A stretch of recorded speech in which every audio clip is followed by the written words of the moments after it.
Good afternoon to everyone. Certainly am greeted by the bright lights. Never quite get used to that. Hey, if you would, please turn to Hebrews 2. I'd like to begin in this, and we'll just start by reading what God says through the Apostle Paul. And in chapter 2, verse 1, here's what it says. Therefore we ought to give more earnest heed to the things which we have heard, lest at any time we should let them slip. You know, at the time that this was given, there was a lot of understanding. The people who heard this would have immediately known that what was being talked about was a danger and the danger of drifting. But I don't think very many of us would have understood that. Maybe a few smart people like maybe Mr. Holliday or Hal Carlson or Kimberly. But for me, I had to do a little study to really get what Paul was saying here. And what he was talking about, he's using maritime imagery here. He's talking about the whole process of how do you get a ship into the safety of the harbor.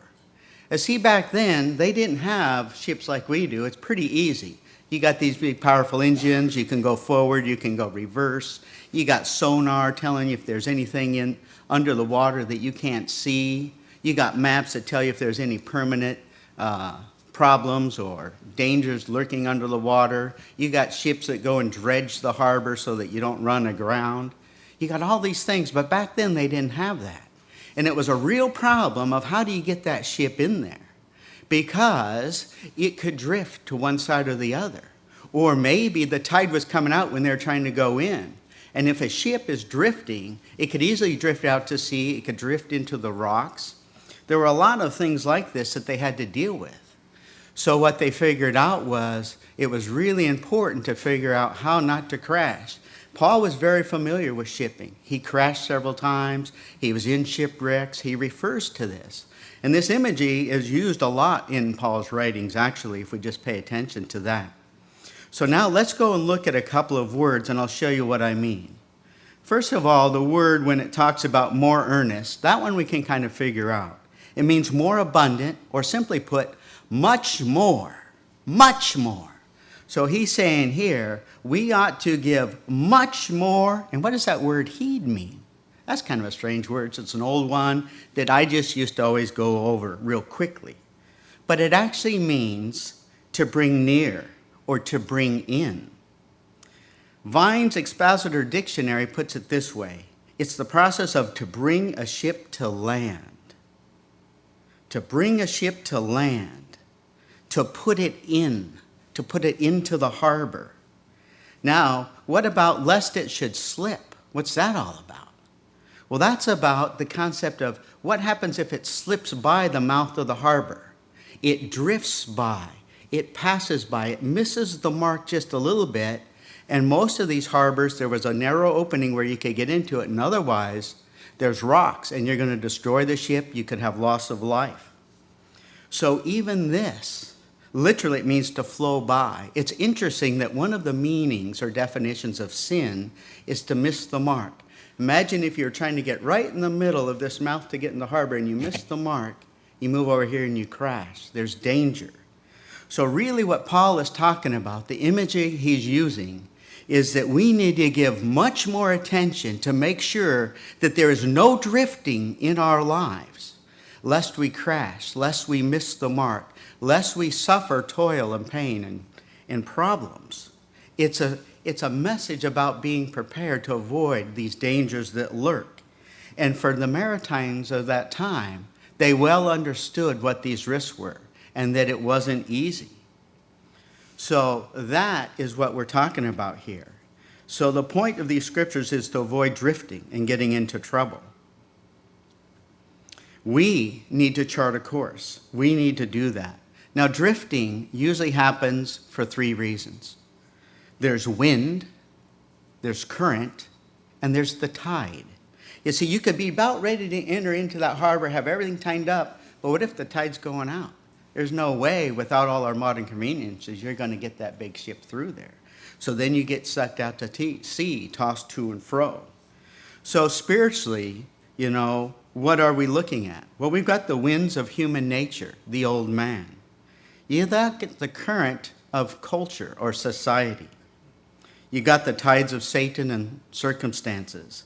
You see, all of these are working 24 hours a day, 7 days a week, 365 days a year, and if you talk to Mr. Schaefer, there's some other adjustments you would make. But the point being, these are always working against us, and they're trying to take us away from the safety of the harbor, draw us away, push us toward the rocks, slam us toward the shore, suck us out to sea. And you and I will drift away from God and his blessings unless we are anchored to something that's immovable, something that cannot be shaken. And the thing about this drifting, you will drift and you have to do nothing. It takes no effort whatsoever to drift away. This is something that will happen unless we are proactive. So it's interesting that I want to ask this question.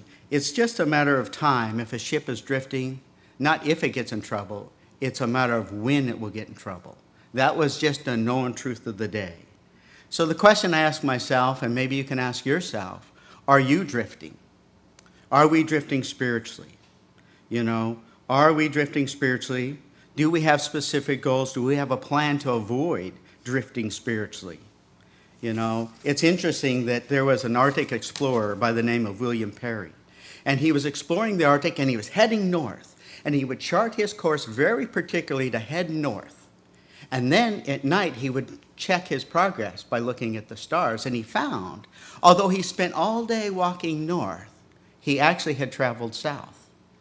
Because lo and behold, he was on a giant ice floe that was actually traveling south. Even though he's walking north, it's traveling south. And the end result, he thought he was doing great. He thought he was doing great because he was heading north every day. But in reality, he was traveling south. The question is, can we be living in a society, a culture that is traveling south so quickly that our efforts to walk north still net us a net loss? I think that's possible. These are some of the things we have to be careful. Good-hearted Christians could drift and not even know it. Let me give you an example. 20 years ago, maybe we had the value system says, I won't watch an R-rated movie. Well, let me ask you, as society has drifted, and now a lot of the stuff that was R-rated movies are in PG-13s, have we adjusted our standards? Do we now toss out the PG-13? My point isn't to go into the movies, but to show how society will change these standards, and unless we're doing something specific, we drift away, never even knowing that, never even being aware that we're drifted. You see, because spiritual Christians that drift, they like the truth. They're not against God. They're just not proactively making sure that their value systems, that they're anchored to something that's immovable, that they're fighting against this culture, this society. It takes effort. There will be no lazy Christians in the kingdom of God. So when you are anchored and then the tide goes out, you know what happens on that boat? It starts to bounce around. It's rough. It's tough because everything's pushing against it to get away. It's moving around. So you need to be anchored to something really solid. And this is something we can't do. That's why in Hebrews 6, look what it says at the end of Hebrews 6.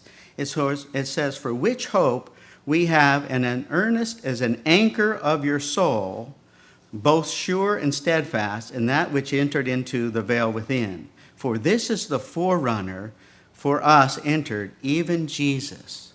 There's a forerunner. Even this is still with this maritime analogy. So how is a ship going to navigate that thing? They sent out a forerunner, a man in a small boat with the anchor. He went ahead and navigated the path, and if they needed to hold up, he would dive down and find a sure, immovable object to lash that ship to. That was dangerous work. Christ does that for us. He goes ahead and navigates that way to show us, here's how you do it. Here's the path you walk. Here's how you can navigate it. And you need to be anchored to something really solid so that you're not thrown about. And when we start getting that pressure and that resistance from the world, from the old man, you need to make sure that you are anchored very tightly and securely in there. Now, this imagery, it's interesting. If we go back to verse 12 in the same chapter, look at what it says, that you be not slothful. In other words, you got to do some work. There's something to do here. You can't just sit back on your haunches and say, Jesus Christ did it all. There's something you need to do to be vigilant, to be aware, to be on guard. If you go back even to verse 11, look what it says. And we desire that every one of you show the same diligence to the full assurance of the hope. You need to be diligent. You need to come up with a plan. How are we going to do this? I'll tell you this, that in 1953, Yale did a survey of every single student that they had. And they found 3% of them had written goals. Then in 1975, some 20-some years later, they interviewed and checked up on all of their students from that year. And they found the 3% that had written goals had accomplished more than the 97% combined because they had written goals. Because those people weren't drifters. They were diligent. They were saying, how are we going to succeed? My question to myself is this: do I have written spiritual goals of how I won't drift away? My morals won't drift away with society, that I will stand fast. If I don't, why not? If people can figure out to do this and do well physically in life, wouldn't that work spiritually just as well? Maybe even more importantly? What are the words throughout the Bible we're constantly told? Hold fast. Be diligent, be sober-minded, strive, resist the devil. These are all proactive terms. These all require effort. And if you have a plan, that's going to be a lot more logical, a lot more beneficial. In Proverbs 29 and verse 18, we know what that scripture says very well. It says, for where there is no vision, the people perish. The word perish means cast off restraint. Think about that. They cast off the things that hold them back. It's like releasing yourself from being tied to that anchor, and you drift, and you wind up perishing. Wow, that is my time. So at this time, it's important. In Hebrews 2 and verse 3, it says, we cannot neglect this calling. I think we neglect it when we don't plan to prepare for the dangers of drifting.